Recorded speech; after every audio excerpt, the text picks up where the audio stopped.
Hey you, Lena here, and today I have a story to tell you that I had to write at 3 in the morning because it simply would not let me sleep. It's about a woman who walked into a dance class without knowing that the past had already signed up for the same session. Grab your blanket, your tea, whatever you've got, and stay here with me. You won't regret it. The centrifuge tube was still in her hand when Laura Mendez finally accepted that her brain had quit. Not dramatically. No breakdown, no tears in the bathroom, no movie moment. Just 4 minutes of standing completely still in the middle of a Boston research lab on a Tuesday morning, holding a sample she couldn't remember collecting, while the fluorescent lights hummed above her like they had somewhere better to be. Her colleague Marcus walked past twice before asking if she was okay. She said yes. She was not okay. She had not been okay for approximately 3 months, and she had been scheduling that fact in for later, the same way she scheduled everything, methodically, indefinitely, never. Her doctor was a small woman with reading glasses and an extraordinary lack of patience for people who treated their own health as a low-priority task. She sat across from Lara 2 days later, reviewed her blood work, reviewed her sleep log, reviewed the tension Lara carried in her jaw like a second job, and said with surgical precision, "You need to move your body for reasons that have nothing to do with getting somewhere." Lara tried to explain that she walked to the coffee machine at least 4 times a day. Her doctor did not blink. By the end of the appointment, Lara had a printed list of recommendations, a follow-up scheduled for 6 weeks out, and the specific, uncomfortable sensation of having been seen through completely. She found Meridian Dance Studio the way most people find things they're not sure they want. At 11:30 at night, lying in bed with her phone, telling herself she was just looking. The reviews were almost annoyingly good. 4.8 stars. Words like welcoming and transformative, and I've never felt more like myself from strangers on the internet who sounded like they meant it. The studio sat on Newberry Street, between a used bookshop and a bakery that apparently made cardamom rolls on Saturday mornings, and something about that specific combination of details made the place feel real in a way that algorithms usually couldn't fake. She signed up for the beginner contemporary class before she could talk herself out of it.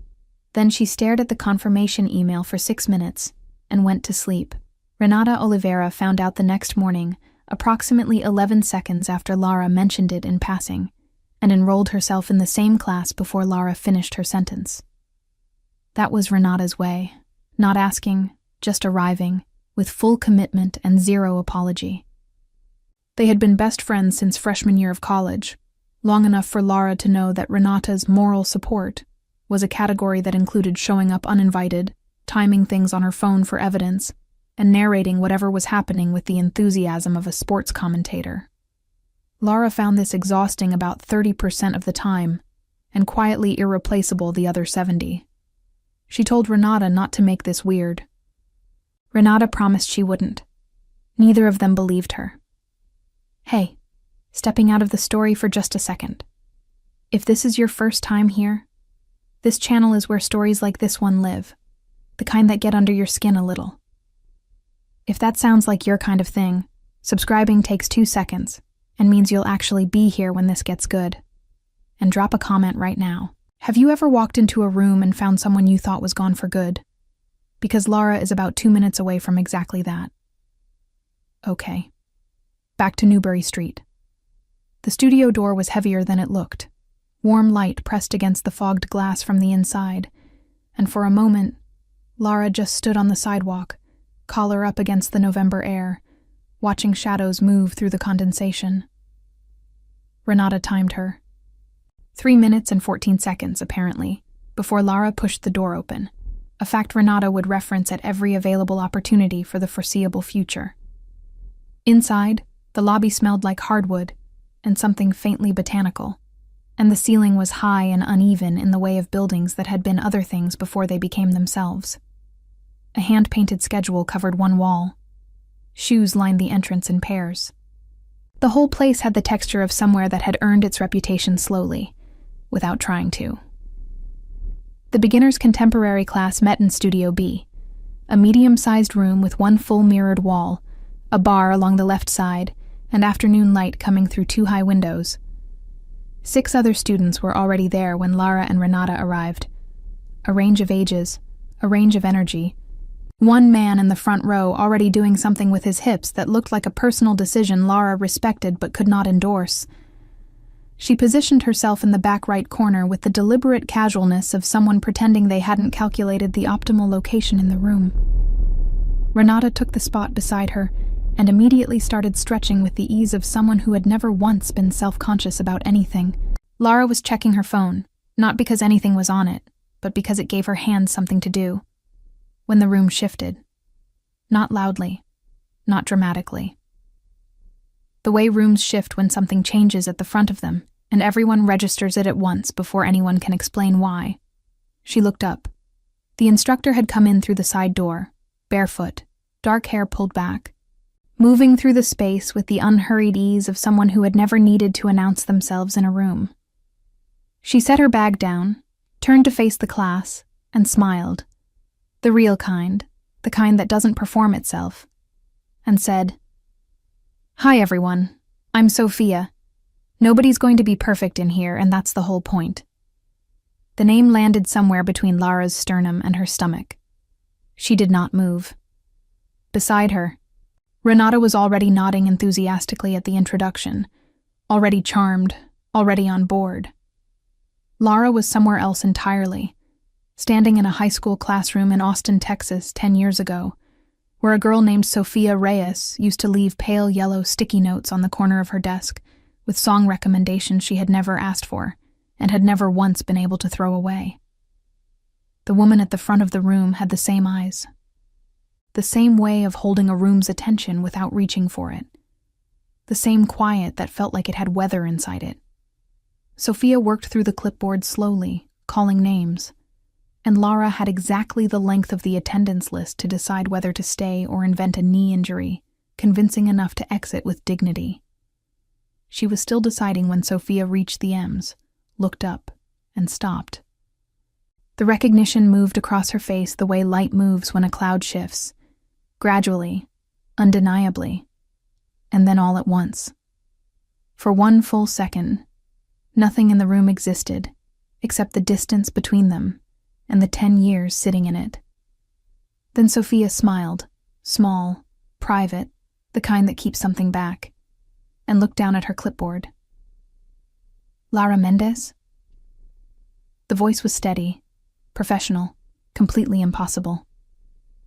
"Here," Lara said, and just like that, they were strangers in a beginner's dance class. Except they had never been strangers. And the clipboard between them knew it. Austin at 16 was the kind of place that smelled like cut grass and possibility on a good day, and like pure humidity on every other day.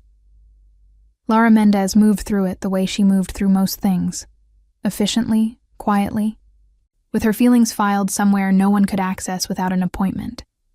She was the student teachers trusted with extra responsibility, and classmates forgot to invite to things, not out of cruelty, but because she gave off the impression of someone who already had better plans.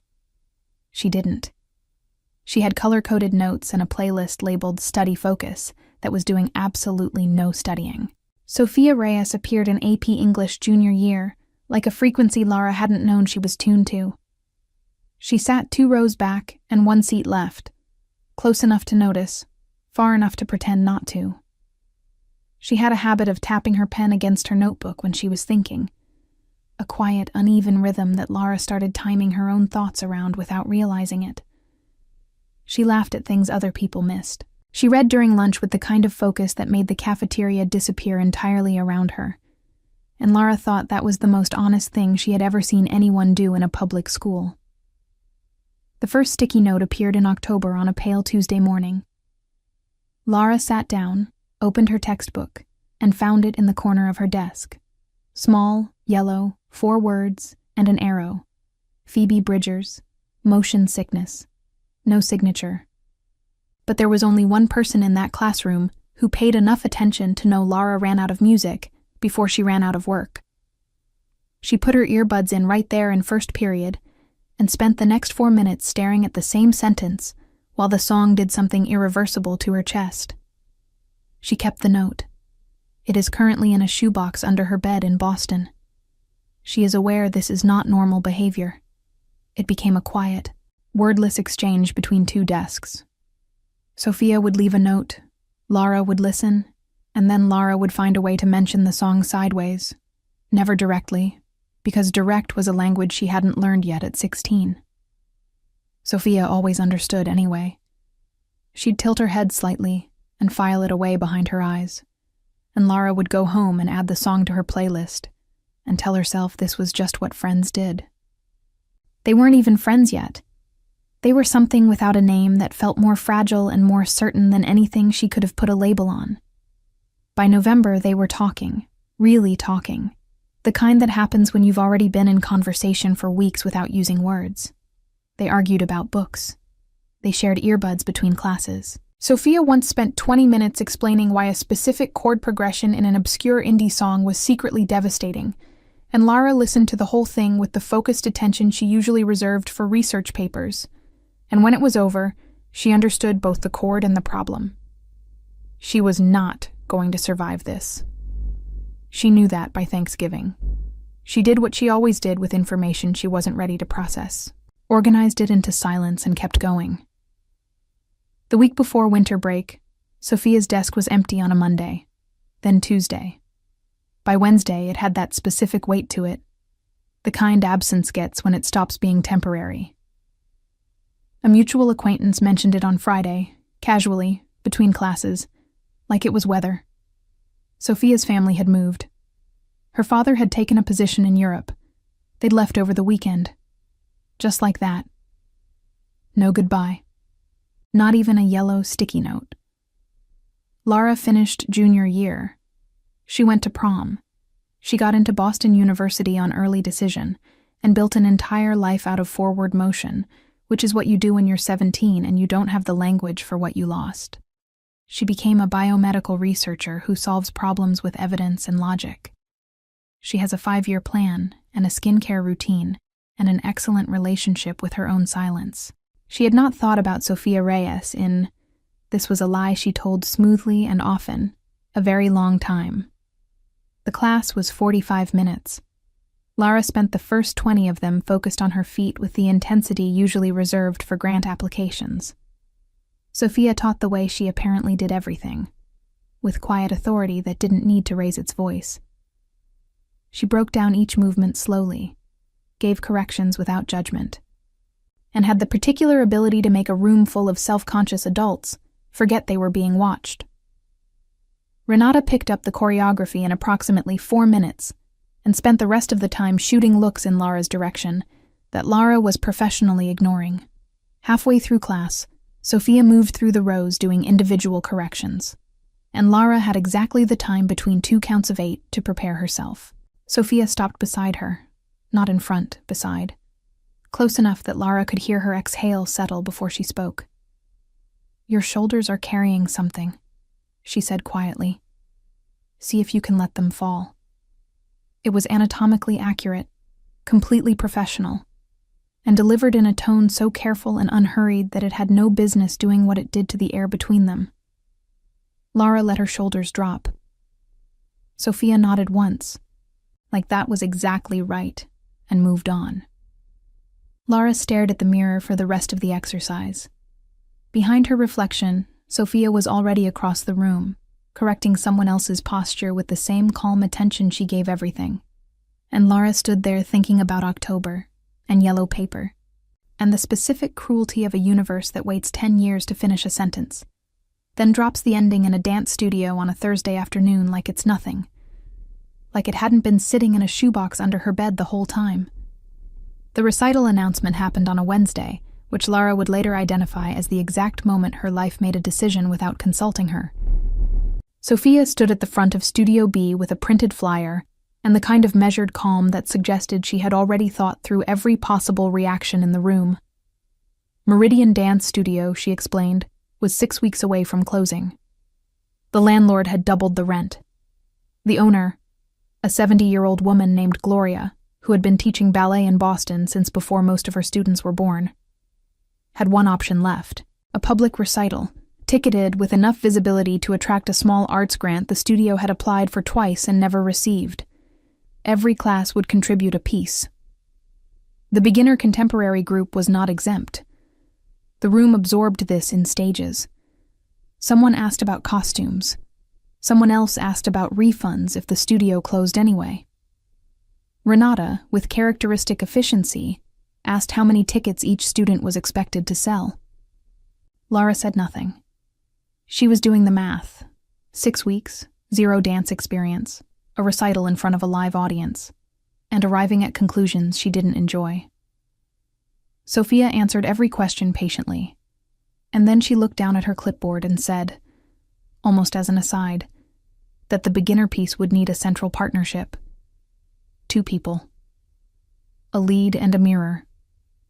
Someone who already moved with instinct, and someone who was learning from scratch, because the whole point of the piece was transformation, visible and real, happening in front of an audience in real time. Then she looked up, and she looked directly at Lara. Renata made a sound beside her that she would later describe as supportive. It was not supportive. It was the sound of someone trying very hard not to laugh at a situation they found enormously entertaining. Lara kept her expression neutral with the discipline of someone who had spent years presenting data to skeptical grant committees. Sophia held her gaze for exactly 2 seconds, professional, steady, unreadable, and said, "I'd like to work with you on this, if you're open to it. One-on-one sessions in addition to the group class." Then she moved on to logistics like she hadn't just rearranged the architecture of Lara's next 6 weeks without asking permission. Renata waited until they were outside, coats half on, before she said anything. She made it 4 steps down Newberry Street. "So," she said, with the careful neutrality of someone building toward something, "you and the instructor." Lara told her it was a dance partnership and nothing else.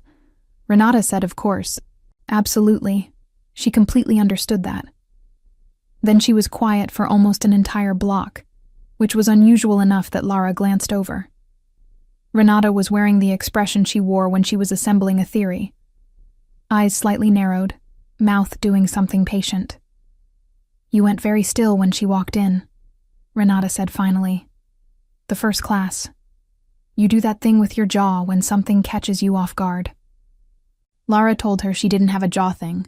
Renata said everyone had a jaw thing. The first private session was Friday afternoon, after the lab closed. Lara changed in the studio bathroom and stood outside Studio B for 90 seconds, which she knew because she counted, which was a habit she had apparently developed specifically for situations involving this building. The room was empty except for Sophia, who was already there, barefoot, a small speaker in the corner playing something instrumental and unhurried. She handed Lara a bottle of water and said, "We're not learning steps today. We're just going to find out how you move when nobody's grading you." Lara almost said she moved poorly and efficiently, like a person who took the most direct route between 2 points. She didn't. She uncapped the water and nodded. They worked for an hour. Sophia guided without touching, verbal cues, demonstrated movements, the occasional specific direction delivered quietly and without repetition, because she seemed to understand that Lara only needed to be told things once. What Lara had not anticipated was how much of dancing, at its base, was simply paying attention. To your own weight, to the space around you, to the difference between moving your arm and meaning it. Sophia kept saying things like, "Let the motion have somewhere to go," and "You're arriving before the feeling does. Slow down." And Lara, who processed the world in data and timelines and measurable outcomes, found herself doing something she almost never did in the presence of another person. She stopped thinking and just listened. Renata texted at 7:15. "How was the private lesson with the mysterious instructor who definitely doesn't know you from somewhere?" Lara stared at the message for a while. She had not told Renata about Austin. She had not told anyone about Austin. Not because it was a secret exactly, but because some things get harder to explain the longer you wait, and 10 years was a long time to wait. She typed back, "It was fine. She's a good teacher." Renata replied with a single emoji, the magnifying glass, and then nothing else, which was somehow more unnerving than follow-up questions would have been. Thursday's group class was different now, and they both knew it. Not visibly. Sophia ran the session the same way she always did, moved through the rows the same way, gave corrections with the same even attention distributed across every student. But there was a new layer of information between them, the kind that accumulates in a private room over an hour of paying close attention to each other, and Lara felt it the way you feel a change in air pressure before weather arrives. At one point their eyes met in the mirror, and held for just a half-second longer than accidental. Neither of them looked away first. It was a draw, and they both pretended it wasn't a thing that had happened. After class, while students were gathering their bags, Gloria, the studio owner, small and sharp-eyed and 73, appeared in the doorway. She watched the room with the expression of someone calculating odds. Then she looked at Lara specifically, the way experienced people look at things they recognize, and said, "You have good instincts. You just don't trust them yet." Then she left. Lara stood holding her water bottle, unsure whether she'd just been complimented or diagnosed. Renata, appearing at her shoulder, "She's talking about the dancing." A beat. Probably. Lara drove home through November Boston with the heater running and the radio off and the particular quiet of someone who is trying very hard not to arrive at a conclusion they can already see from where they're standing. Sophia had said "see you Friday" with the same tone she used for everything, calm, warm, giving nothing extra away. And Lara had said "see you Friday" back and walked out and made it all the way to her car before she sat there for 4 minutes doing nothing. The same 4 minutes as the lab. The same stillness. Except this time she knew exactly what she was holding. The third private session fell on a Tuesday that had no business being as disarming as it was. Outside, Boston was doing that thing it does in late November, where the cold stops being seasonal and starts being personal, the kind that gets through your coat in the first 30 seconds and stays there. Lara arrived at the studio 7 minutes early, which she told herself was about parking and not about anything else, and found Sophia already inside with 2 paper cups of coffee on the floor beside the speaker, and a playlist that sounded like it had been assembled with specific, unspoken intention. She handed 1 cup to Lara without making it a moment. Lara took it without making it a moment. They were both very good at that. They had developed a rhythm by now, the 3 of them. Lara, Sophia, and the careful distance they maintained inside Studio B. Sophia would demonstrate, Lara would follow, and the hour would move in that particular way time moves when you're concentrating hard on one thing to avoid concentrating on another. Lara was getting better. Not graceful. She had made peace with the fact that graceful was not her destination, but present, which Sophia kept saying was the actual goal, and which Lara was starting to believe was harder than graceful anyway. Presence required you to stop managing yourself from the outside. That was not a skill she had been practicing. 40 minutes in, something small went wrong with the transition they'd been building. A weight shift Lara kept anticipating instead of allowing. And Sophia stopped the music and stood beside her and said, "Can I show you something?" Lara said yes. Sophia placed 1 hand lightly on Lara's shoulder blade, barely there, the suggestion of contact more than contact itself, and said, "Move from here, not from your head, from here." And then she stepped back and restarted the music, and Lara tried it, and it wasn't perfect, but it was different. And the difference was the kind that lands somewhere specific and stays. Sophia said, "There it is," very quietly, almost to herself, and Lara kept moving and said nothing, and felt something in her chest rearrange by approximately 1 degree. Afterward, they sat on the studio floor with their backs against the mirror, coffee long gone, the speaker playing something slow and stringed that neither of them had chosen to turn off. It was the first time they'd stopped moving and simply occupied the same space, without the structure of a lesson, holding the shape of things, Lara was aware of this. She suspected Sophia was too. The silence between them was not uncomfortable. It was the kind that has mass, the kind you don't fill because filling it would cost you something. Sophia pulled her knees up and looked at the opposite wall and said, eventually, "Do you still make playlists?" Not looking at her. Casual as weather. Lara's response took 3 seconds longer than it should have. "You remember that?" It wasn't a question. Sophia turned her head slowly, and there it was. The first time either of them had let the other see that the past was sitting right there in the room with them, had been sitting there since the first class, patient and unhurried, waiting to be acknowledged. "I remember a lot of things," Sophia said. Not dramatic, not loaded with theater, just honest, the way she did everything, quietly, and with complete conviction. Lara looked at the opposite wall. "Me too," she said. And that was as far as either of them went, because some doors, when you open them a crack, need to stay at a crack for a little while. They both understood that, without saying it. Renata called at 9:15, when Lara was still in her car outside the studio having no particular thoughts about anything. She answered because not answering would have been evidence. Renata said she was outside a Thai place 2 blocks away, and was Lara eating because she sounded like someone who hadn't eaten. Lara said she sounded perfectly normal. Renata said she sounded like a person who had just had a realization and was trying to put it back where it came from. Lara locked her car and walked the 2 blocks, and did not confirm or deny anything, which Renata logged as confirmation. Over Pad Thai and Renata's unrelenting peripheral attention, Lara said, "We knew each other. Before. In high school. In Austin." Renata set down her fork. Not with drama, just with the specific care of someone setting aside whatever they were doing, because this was more important. "How well?" she asked. Lara thought about yellow sticky notes and chord progressions, and a Tuesday in December when a desk became empty and took something with it. "Well enough," she said. Renata picked her fork back up. She chewed. She nodded once, slowly. "And she remembers." It wasn't a question either.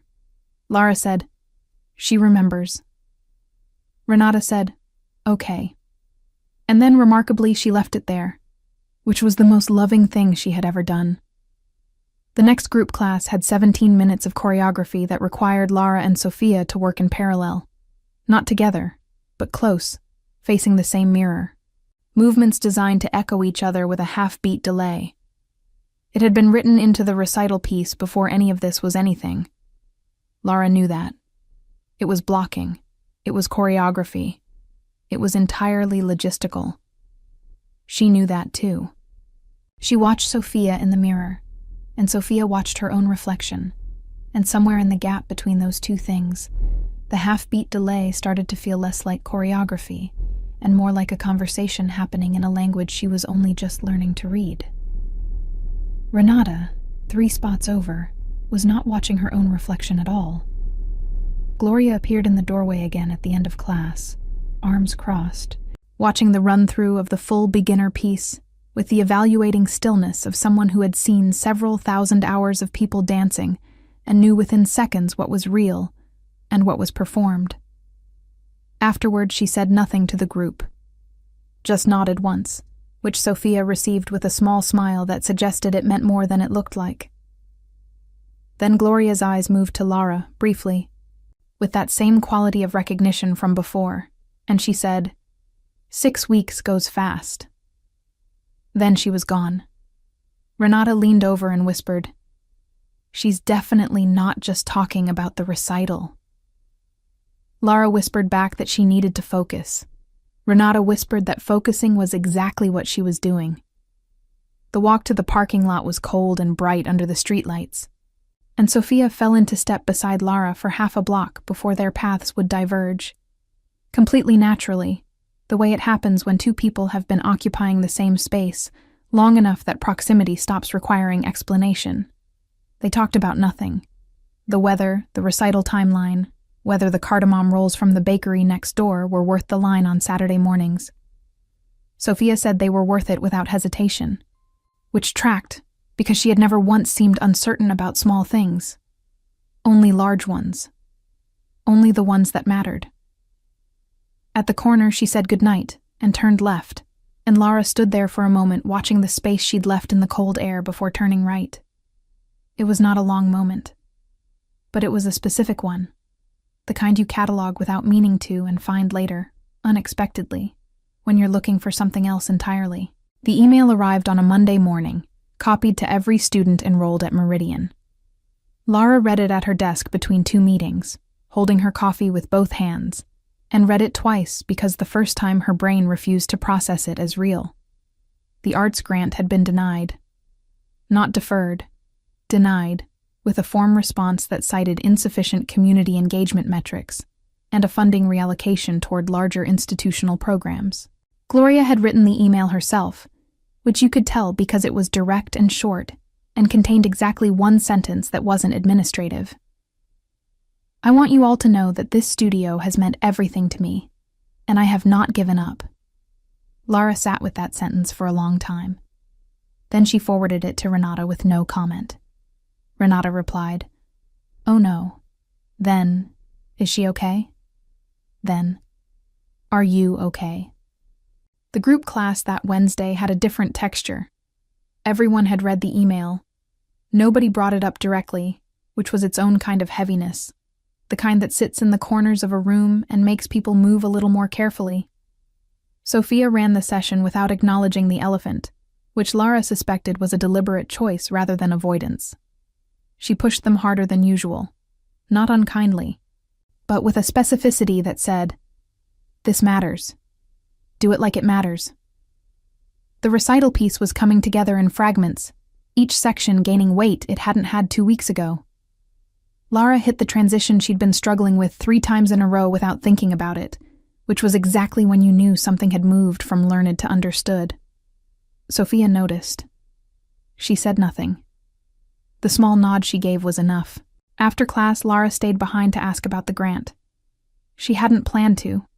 She had planned to go home and eat something reasonable and sleep at a normal hour like a person with functional habits.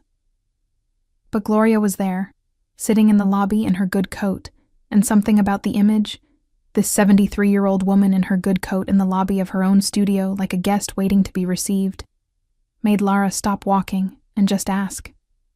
Gloria looked up. She said the grant was gone, but the recital was still on. And if they sold enough tickets, and the night generated enough documented public interest, there was a private donor her lawyer had contacted who might consider a short-term bridge loan. She said it the way people say things they're not sure they believe yet but refuse to disbelieve. Lara said she'd help sell tickets. Gloria looked at her for a moment with those sharp, evaluating eyes and said, "I know you will." Sophia was locking up Studio B when Lara found her, jacket half on, keys in hand, looking like someone who had been holding themselves together with professional composure for approximately 3 hours too long. Lara asked if she was all right. Sophia said yes, then paused, then said, "Not entirely." Which from Sophia, who gave nothing away that wasn't deliberate, was the equivalent of a full confession. They ended up sitting on the steps outside the studio in the cold because neither of them had suggested going anywhere, and neither of them had left. The street was quiet. The bakery next door had closed hours ago.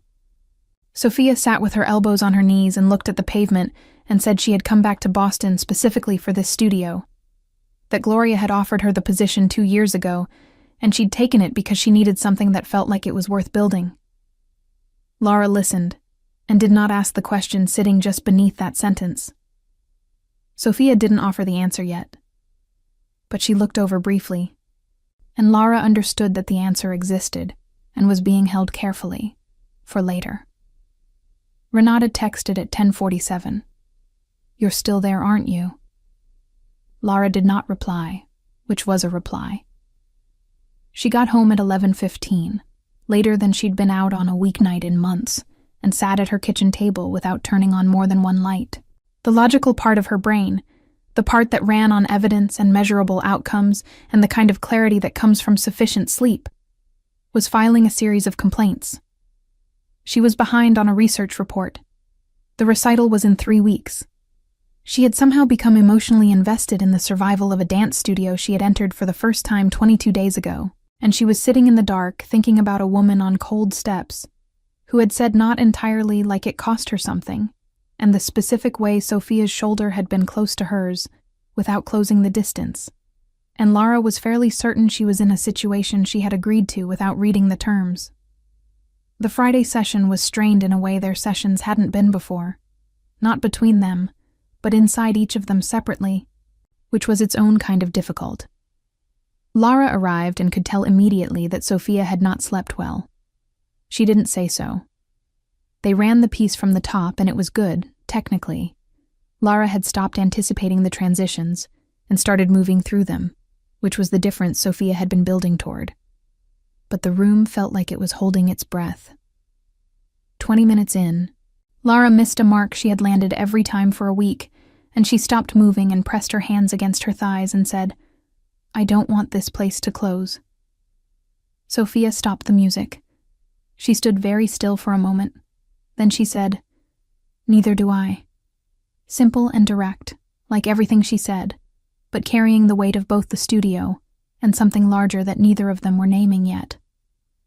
Renata had, without being asked, designed a digital flyer for the recital and posted it across 3 neighborhood Facebook groups, 2 Reddit threads, and her own social media with a caption that read, "My best friend is going to perform in this, and she's terrified, and you should come just to witness it." Lara found out when a colleague at the lab said he'd seen the post and asked if it was her. She called Renata immediately. Renata said she was being proactive. Lara said she had not consented to being described as terrified on the internet. Renata said it was driving ticket sales and sent a screenshot showing 14 purchases in 4 hours.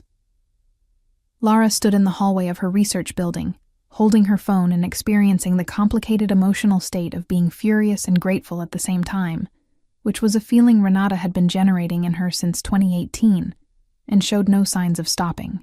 The private donor came through, partially. Enough for 1 additional month of operating costs, contingent on the recital meeting a minimum attendance threshold. Gloria sent a second email, shorter than the first, with the number they needed to hit. Lara looked at it, and then looked at Renata's screenshot with the ticket sales and did the arithmetic. They were not there yet, but they were closer than they'd been, which was the first time in 2 weeks the math had moved in the right direction. She printed the number and put it on her desk beside her research notes, which was the most Lara Mendez thing she had ever done, treating a dance recital attendance target with the same systematic focus she gave peer-reviewed outcomes. Her colleague Marcus walked past, looked at the paper, and asked if she was okay. She said yes. This time she mostly meant it. Thursday group class. 1 week before the recital, Gloria walked in midway through and stood at the back of the room and watched. Not evaluating this time. Something softer than that. She watched Sophia move through the space she had been running for 50 years, and she watched these adult beginners finding their footing in it, and her expression was the expression of someone looking at something they love and doing the private arithmetic of what it would mean to lose it. Lara caught it in the mirror and felt something tighten in her chest that had nothing to do with choreography.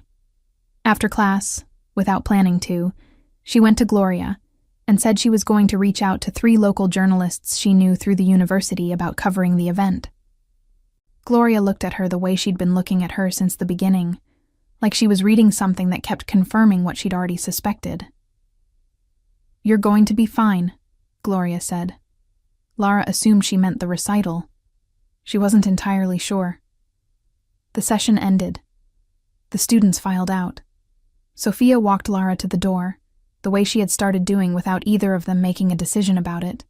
And outside on the sidewalk in the cold, Lara stopped walking and turned and said, "Why me?"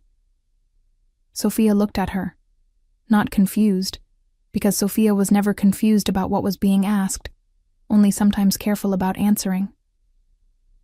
"For the partnership," Lara clarified, though they both knew that wasn't the only thing the question was about. Sophia looked at her for a long moment, with that expression she had, weather inside quiet, and said, because I knew you'd stay." Then she said goodnight and walked to her car, and Lara stood on the sidewalk in November Boston and understood, with the specific clarity of someone who processes things in evidence, that they had just arrived somewhere, and that next week was going to be entirely different. The journalists said yes. 2 of them, actually. One from a local arts publication Lara had contacted through a university colleague, and one from a neighborhood blog with a following that was small but specific and loyal in the way small audiences sometimes are. They both wanted to come to the recital. One wanted a brief interview with Gloria beforehand.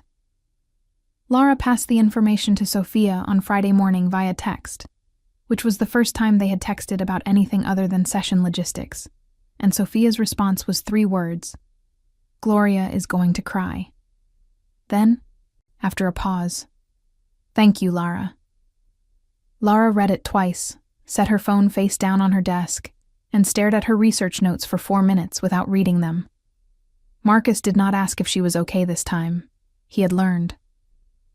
The Friday session was different from the first moment. Not in any way Lara could have articulated to someone who hadn't been in that room for the past 5 weeks. The space was the same. The speaker in the corner was the same. Sophia was barefoot and unhurried the same way she always was. But something had shifted in the atmosphere, the way a room shifts when 2 people have been carefully maintaining a specific distance, and one of them has stopped pretending the distance is accidental. They ran the piece twice from the top without stopping. It was the best it had ever been. Not technically perfect, but honest in a way that was more useful than perfect, which was something Lara had not understood about performance until approximately 2 weeks ago. Halfway through the session, Sophia stopped the music and said, "Can I ask you something?" Lara said yes. Sophia sat down on the floor, which meant this was not a dance question, and after a moment Lara sat across from her. The studio had that particular late afternoon light that came through the high windows at an angle, making the whole room feel slightly outside of regular time. Sophia looked at her hands for a moment, and then looked up and said, "When you first walked in, the first class, did you know right away?" Lara considered the question with the seriousness it deserved. "In about 4 seconds," she said. Sophia nodded slowly, like that confirmed something. "I saw you before you saw me," she said. "You were checking your phone. I had a moment to just..." She paused. "I had a moment." Something about the image. Sophia, standing at the front of the room with a clipboard, recognizing Lara before Lara had looked up, having a private moment with that knowledge, landed somewhere in Lara's chest with unexpected weight. She sat with it for a second before asking, "What did you do with the moment?" Sophia looked at her with that expression she had, composed surface, weather underneath, and said, "I decided to teach the class," which was not a complete answer, and they both knew it, and neither of them pushed further yet. Instead, Sophia reached over and restarted the music, and they got back up, and they kept working.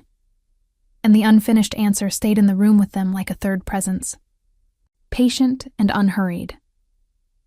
After the session, while they were gathering their things, Sophia said without particular preamble, "I still have one." Lara looked at her. "A playlist," Sophia said. "From back then. Songs I was going to recommend and never got to."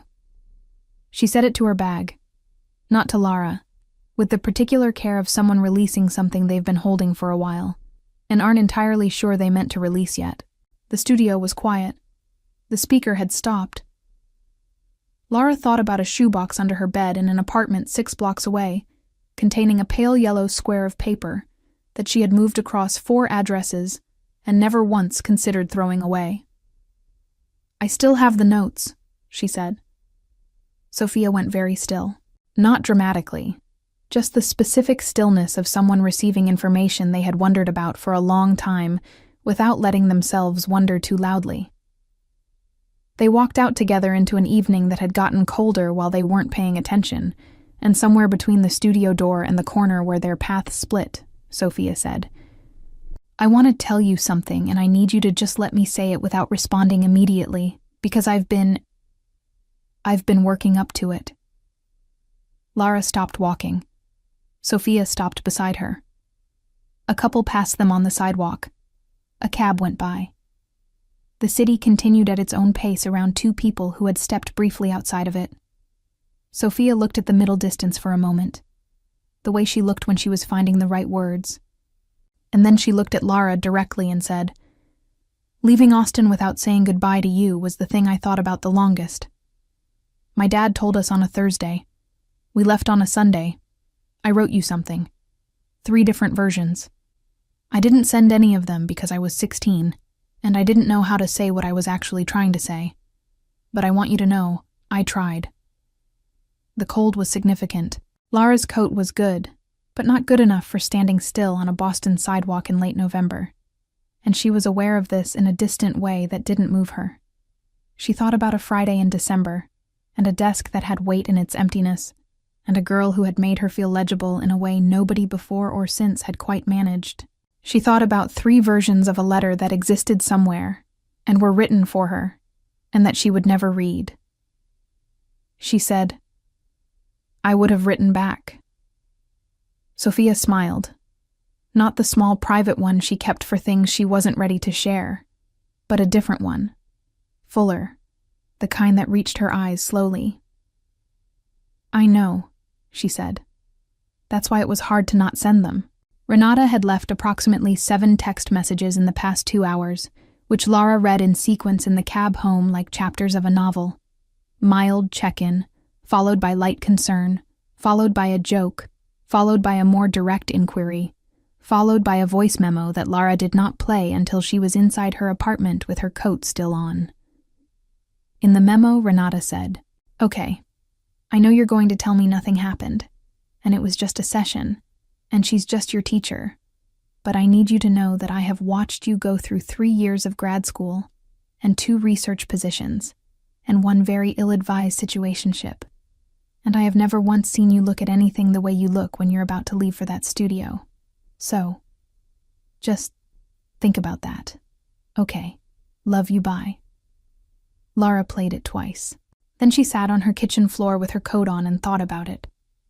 The final group rehearsal before the recital was on Tuesday.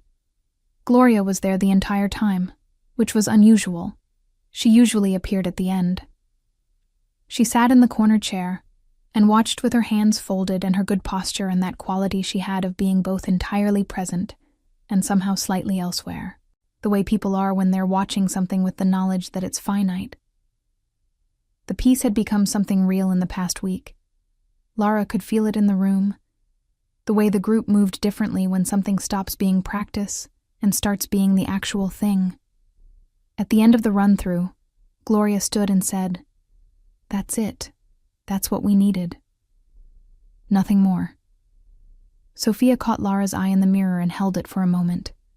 And what passed between them in that half-second was not about the recital at all. After rehearsal, while everyone else was leaving, Gloria stopped Lara at the door. She looked at her with those reading eyes and said, "She talked about you, you know, before you walked in. She had told me once about a girl from high school. She didn't use your name, but when you came through that door the first night..." Gloria paused, choosing. I recognized the way Sophia went still. I'd only heard about one person who could do that. She patted Lara's arm once, with the efficient warmth of someone who had said what needed saying and didn't believe in elaborating unnecessarily. Then she went back to her office and left Lara standing in the doorway of a studio she had entered 6 weeks ago because her doctor told her to move her body, holding the information that Sophia had described her to someone, once, without using her name, and that Gloria had been watching for her without knowing she was watching. The night before the recital, Lara could not sleep. This was not surprising. She was aware that her nervous system had been operating at an elevated register for approximately 6 weeks, and that it had chosen the 12 hours before the most significant performance of her adult life to present the bill. She lay on her back in the dark and stared at the ceiling, and ran through the choreography in her head, the way she ran through data before a presentation, checking for gaps, testing each transition. The piece held. She knew it held. The problem was not the piece. The problem was everything around the piece. The specific weight of tomorrow, the journalists, the attendance number they needed, Gloria in her good coat, and Sophia, who had told her on a cold sidewalk that leaving without goodbye was the thing she'd thought about the longest, and who had not said anything further since. As if she'd released exactly as much as the moment could hold, and was waiting to see what Lara did with it. She got up at 6 and made coffee and sat by the window watching Boston do its early morning thing. The delivery trucks, the dog walkers, the particular gray light of a November Saturday that couldn't decide between cloud and clearing. Her phone had a message from Renata sent at midnight. Sleep. I mean it. I will know if you didn't. Below it, one from Sophia, sent at 11:50, which Lara had not seen until now. The piece is ready. You're ready. See you tomorrow. 3 sentences, completely composed. And below those 3 sentences, after a pause long enough to show in the timestamp, a 4th. I'm glad you stayed. Lara read it 4 times. Then she drank her coffee and watched the street and let herself, carefully and without rushing, feel the full weight of that sentence. Renata arrived at Lara's apartment at noon with a garment bag, a specific eyeshadow palette she had decided Lara needed without consulting her, and the energy of someone who had been awake since 8, preparing for an event that was not technically hers. She set everything down, assessed Lara's state with the efficiency of a decade of friendship, and said, "You look like someone who slept 4 hours and had an emotion." Lara said she'd slept 5.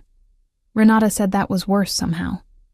She unzipped the garment bag and produced a deep green blouse that she had purchased 2 days ago without mentioning it, on the grounds that Lara's approach to clothing was functional at best, and that tonight required something that was not just functional. Lara held it up. It was exactly right. She did not tell Renata it was exactly right, because that would have consequences. They arrived at the studio at 4, 2 hours before doors opened. The building had been transformed in a way that was modest but specific. String lights along the hallway, printed programs on a table by the entrance, chairs arranged in the main studio in the careful configuration of a real event rather than a class.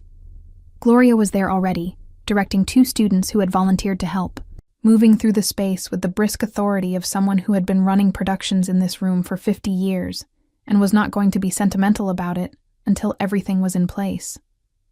She saw Lara and gave one firm nod, the kind that meant, "Good. You're here. There is work to do."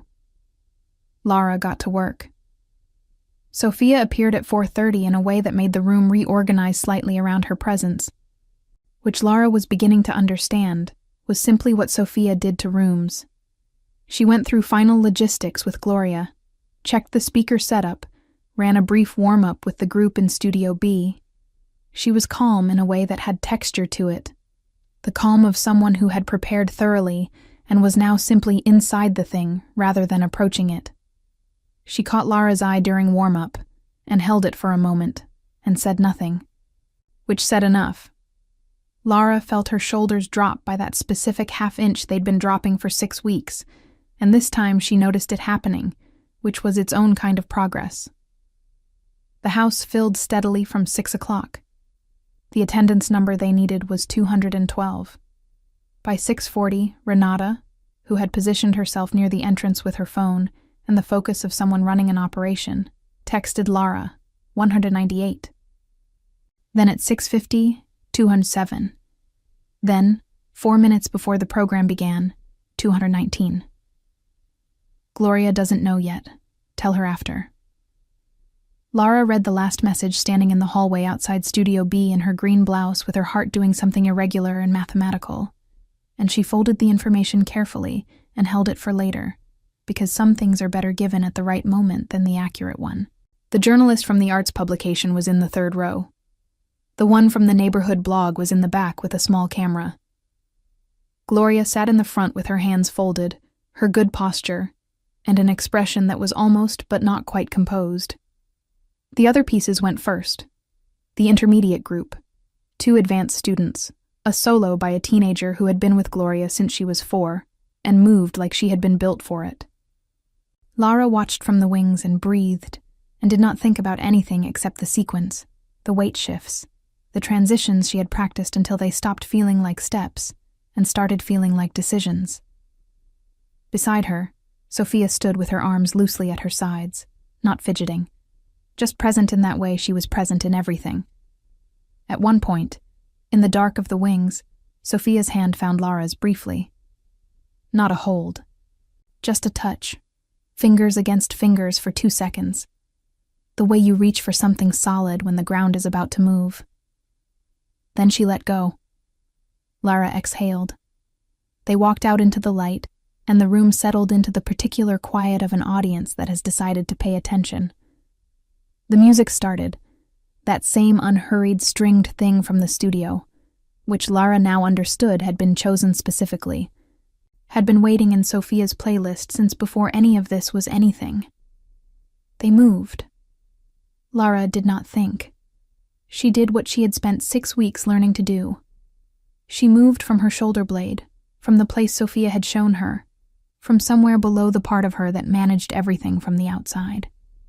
The piece unfolded the way it was supposed to, and in the middle of it, in a moment, the choreography had always contained, but that felt different now under actual light, in front of actual people. They faced each other, not touching. Close. The half-beat delay between them, which had always been written into the structure, dissolved for just a measure. And they moved at the same time, in the same direction, like a question, and its answer arriving simultaneously. Afterward, in the wing, while the room was still in that specific suspended moment before applause decides to happen, Sophia turned to her.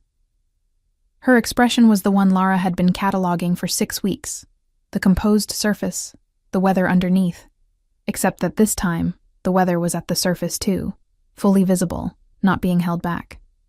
She said it quietly, almost under the sound of the audience finding its hands. I never forgot you. Not dramatic. Not a performance. The simplest possible arrangement of 4 words, delivered like something that had been true for a long time and was only now being said out loud. The applause arrived. Lara looked at her in the warm light of the wings, with the music fading and the room filling with sound, and said, I know. I never forgot you either. And that was the whole thing. 10 years and 3 versions of a letter and a shoebox and a playlist, and a pale yellow sticky note, arriving finally at the only sentence that had always been underneath all of it. The recital ended at 9:15. By 9:30, Gloria knew the attendance number.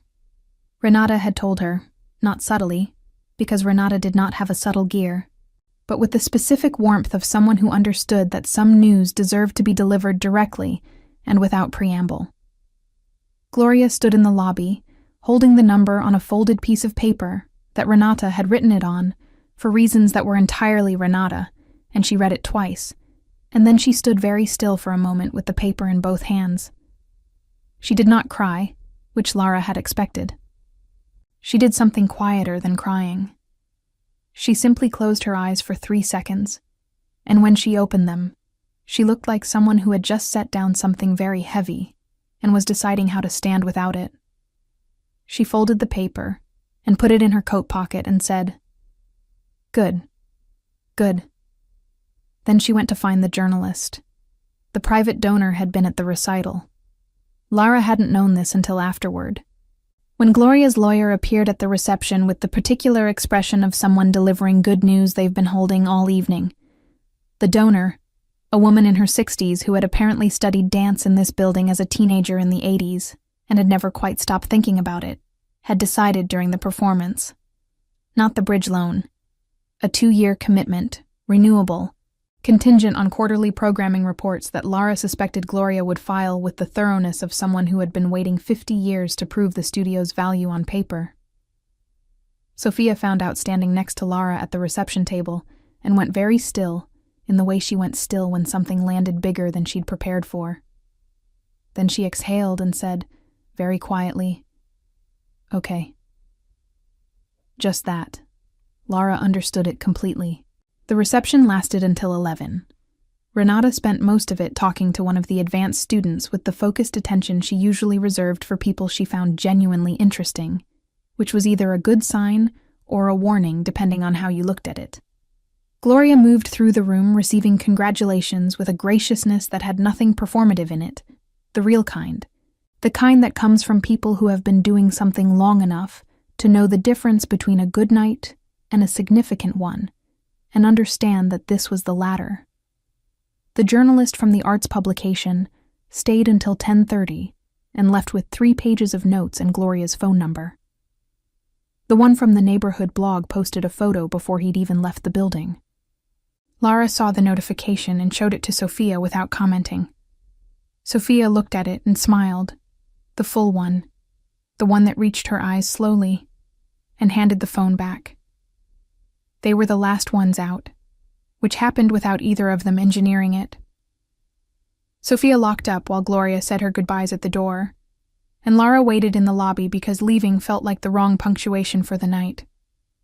Outside it had gotten colder, clear and sharp, the kind of Boston night where the stars are actually visible between buildings if you look at the right angle.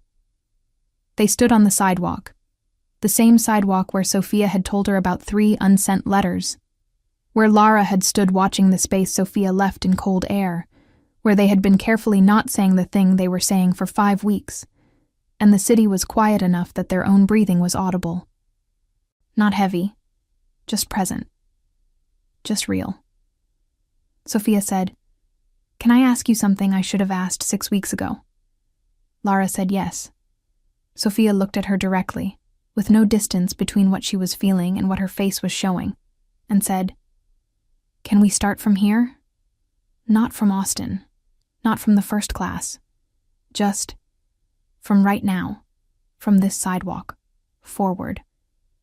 Lara looked at her for a moment.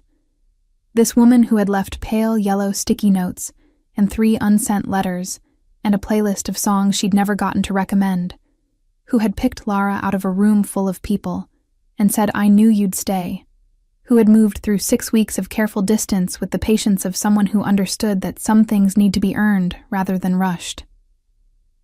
"Yes," Lara said, simply, without qualifying it or adding conditions or organizing it into anything more complex than it was. Sophia smiled, the real one. "Okay," she said. "Hi."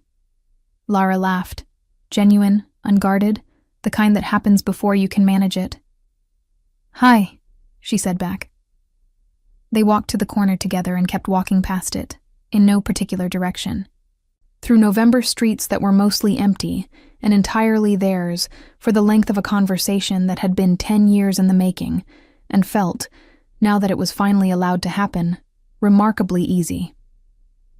Sophia talked about Portugal, where her family had landed after leaving Austin. The specific blue of the light there.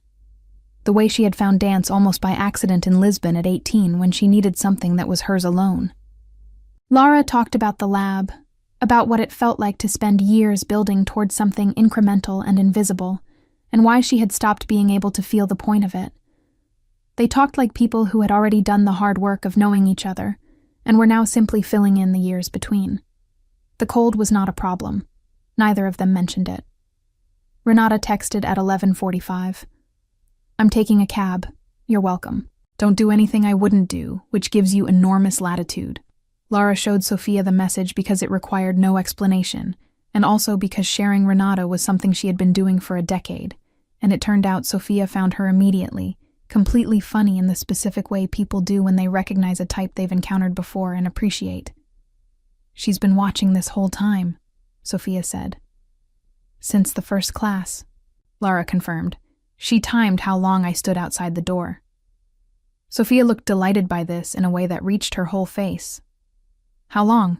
she asked. 3 minutes and 14 seconds, Lara said. Sophia said, "That's very on brand for you." Lara said she had no idea what that meant. Sophia said she absolutely did. They found a diner 2 streets over that was open and warm, and had the specific late-night energy of a place that exists outside of regular hours. A few other tables occupied, soft counter noise, Coffee that was not good but was hot. They sat across from each other in a booth with bad lighting that somehow made everything look warmer, and talked until 1:30 in the morning about things that had nothing to do with dance or studios or grant applications. About the books that had mattered. About the specific loneliness of being in your mid-20s and feeling like everyone else had figured out a thing you hadn't located yet. About Austin in October, and what it had felt like to find a frequency you recognized and not know what to do with it at 16. Sophia said, "I knew, even then. I just didn't have the courage yet." Lara said, "I knew too. I had the notes organized, but the courage filed under later." Sophia laughed. "Did you ever get to it?" she asked. Lara looked at her across a diner table at 1:30 in the morning, after a night that had rearranged several things permanently. "I'm getting to it now," she said. The walk back was slow and without agenda. At the corner nearest Lara's building, they stopped, and Sophia turned to face her with the unhurried ease of someone who had stopped managing the distance between them and was simply standing in the space that remained. The city was quiet. The streetlight made everything amber and specific. There was a moment, the kind that has its own gravity, that pulls two people toward the same decision without either of them having to make it consciously. And then Sophia leaned in and kissed her, soft and deliberate, the way Sophia did everything, without rushing, without performing, with complete conviction. It lasted exactly as long as it needed to. When they separated, neither of them moved far. Sophia's forehead rested briefly against hers, and in the amber light on the quiet street, Lara understood that this was what 10 years of a thing finally being finished felt like. Not loud, not dramatic, just true, and warm, and thoroughly earned. She walked upstairs. She sat on her bed. She opened the shoebox, took out the yellow sticky note, and read 4 words she had memorized a decade ago. Then she put it back, closed the box, and for the first time in 6 weeks, slept without any trouble at all.